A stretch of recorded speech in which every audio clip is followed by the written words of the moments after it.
Why is it that many of the success stories which are used to motivate and inspire others are generally about people who have either suffered a difficult childhood or grew up with poor education? Ladies and gentlemen, please fasten your seatbelts. We are about to embark on an amazing journey. Destination, Cape Town, South Africa. The time zone, the early 60s through the 70s. My name is Roy, and I am your tour guide. I was born in Cape Town in the early 60s, so I witnessed at first hand what the ramifications are when people do not fulfill their potential, or worse than that, don't know about the potential. Please take note of your surroundings as we begin landing. I want you to feel about the people, feel their hearts, feel what they are doing. Menial labor, because they never heard about potential. Never knew about a future better than what they're doing. And that's the kind of people I grew up with. That's all they could do. I'd like to share with you a paradigm shift which I experienced only a year and a half ago. After having been approached by an investment bank from South Africa to host a few members of young entrepreneurs the bank was sending to Israel to see and experience at first hand what Israel could offer as a startup nation and an innovation nation. My wife and I were excited to host 4 members of this team at our Friday night table. The evening was on a very, very high intellectual conversations which we had.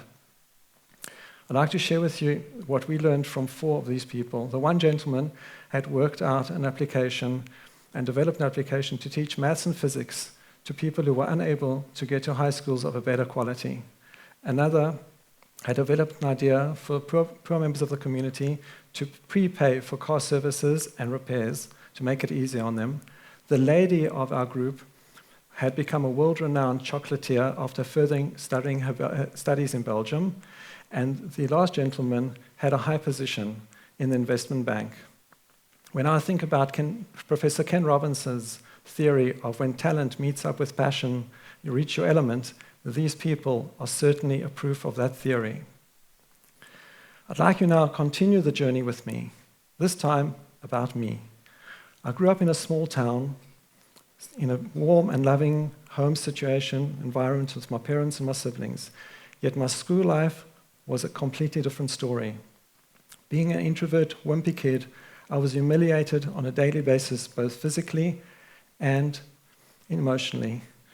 Sometimes the teachers didn't even notice that I was in the class. To make matters worse for me, when attending Hebrew school in the afternoon, to master a third language at a tender age of 6, 7, and 8, the teacher used the most derogatory terminology when referring to his students. So when I came to the city, to high school, my self-confidence and my self-esteem was right down, and I was not at all motivated. I barely made it through each year, and it was really hard to make friends.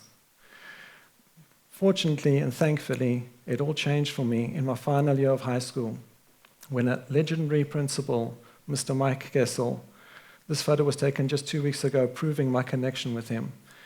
He inspired me.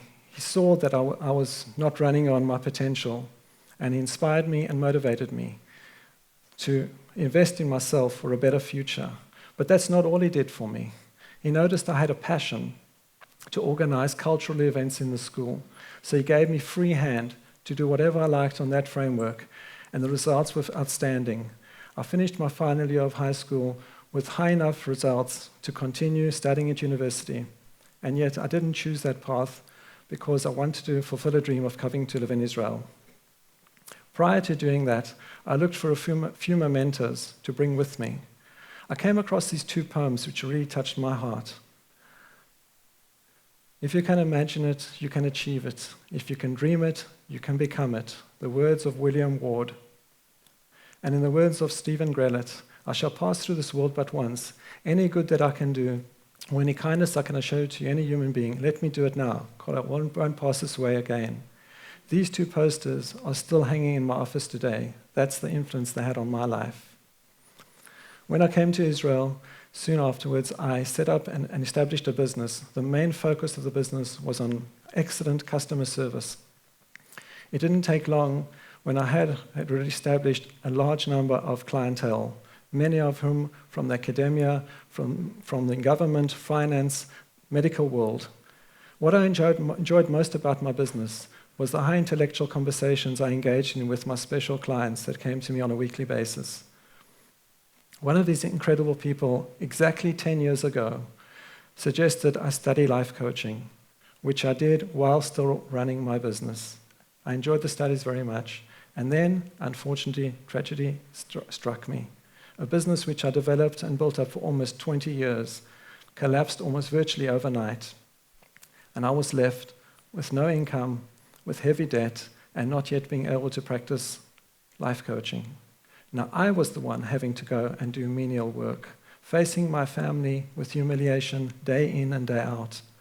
It wasn't easy. And that's in that dark, dark time of my life, which was just a few years ago, I made a decision to motivate myself. I started reading literature on life strategies and self-motivation. I began watching endless talks on inspiration subjects, my favorite mentor being Les Brown. And each time I thought of the bad times, I heard Les talking to me. Don't stop, he said. Don't stop. Live your dream. Run towards your dream. And that's what I was doing in those dark times. I developed a program for high schools called STAR, Set Targets, Achieve Results. And the aim was to take it to high school principals and introduce it to the schools. And every time I came to another school, I was rejected time and time again. But yet, I kept on believing I'm going to live my dream. Simultaneously, I really wanted to volunteer, to give back to society. So I joined a project that was just beginning to enhance people from the low sections of socioeconomic population.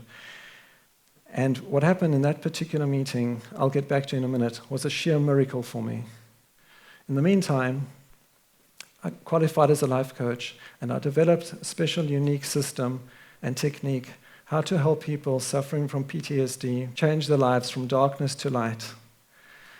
I soon started working with victims of terror in the south of the country, and my goal with these people was to change them from victims to victors and to see the positiveness and the good side of life. I'd like to share with you one particular story of an incredible lady who I've been working with. She grew up and she had a terrible childhood, but yet she married a wonderful man, set up an incredible family, and had a good job. Until 8 years ago, things changed for her. She was struck, she was at the wrong place at the wrong time, and she was hit by a terror attack. Her self-confidence disappeared overnight, and she had to quit her job. She was on high medication to try control the situation. And she basically stayed at home, doing nothing with her life, just getting worse and worse every day. Only 9 months ago, I met her, and in the first few sessions, I realized with her to strengthen her and see what her talents and strengths were. I encouraged her to learn and study a course in motivational speaking, and ladies and gentlemen, in a week's time, she will be qualifying with distinction in that course. Her life has changed completely. That's another angle of human potential at its best. At the very meeting I had to set up this volunteering program for people in the low socioeconomic area, the gentleman who was running the absorption center at the time, who is in the audience with us right now, approached me the very next day, and he asked me permission that he could to send me a blueprint of an educational program which he had developed. Which the system is based on martial arts, a youth village for teens at risk. I was excited to get the material, read it through with great interest. I called him up the next day and I said, Moshe, why do you send it to me? So he said, I want you to direct this program. So with a lot of humility, I said, I don't get it. I haven't got a degree. I haven't got a degree in education. I can't do this. So he said to me, yesterday at the meeting, I learned your talents. I picked up on your strengths, your talents, your interpersonal connections. I want you to run this program. So under advice from leaders in education in the country, I accepted the position with humility, and I set up for myself the first task was to build an international board of governors to work with me side by side with my professional staff to take changes from a youth village to an advanced leadership academy for international skills development. It's based on martial arts. Why martial arts? Very simply, because for centuries, martial arts has been a proven tool for helping kids and helping people strengthen their lives in mind and body, so they can take the area of violence and transform it into dealing with problems in life and situations which are uncomfortable to be in.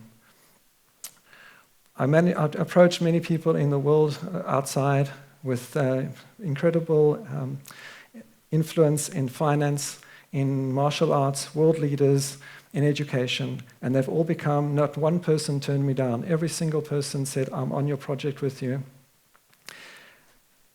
The idea is to take the youth that are going to come from homes which are troubled teens, and build them into world leaders, starting with the little L and then getting into the big L, taking youth and turning them into leaders of distinction in the home, in the surroundings, and all other areas.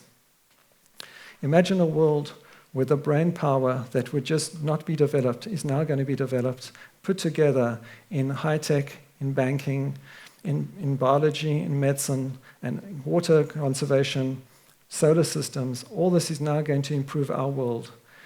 Imagine a world where these kids excel beyond any expectations. And now imagine taking what quantum leaps there will be in the future of the world when all these minds get put together with the leadership running this program, how it will change the world. We live in a very difficult area. Our neighborhood is very difficult, very hard. One of the subjects we're going to study is Middle Eastern studies, understanding our neighbors' cultures and languages. We're going to be teaching foreign languages, and that together, once you understand your foe, he can become your friend. We're going to try and do the best we can to make this an international academy, an Israeli startup, and turn into international academy. I'd like to now demonstrate with you, those who received torches like this, I'd like to please put them on with me, demonstrate what happens, to answer my question from the beginning, when in the real darkness, that's when people prevail. When do we see the stars out most is when the sky is completely dark. Could the lights just be shut off, please, to get the real effect? So too, as the stars are the brightest when the skies are darkest, so too do human beings shine out most when times are tough. Like happened with me, like happened to the people in South Africa, so too do we want to change the world. And to quote the motto of the Texas University, what starts here changes the world. Thank you very much.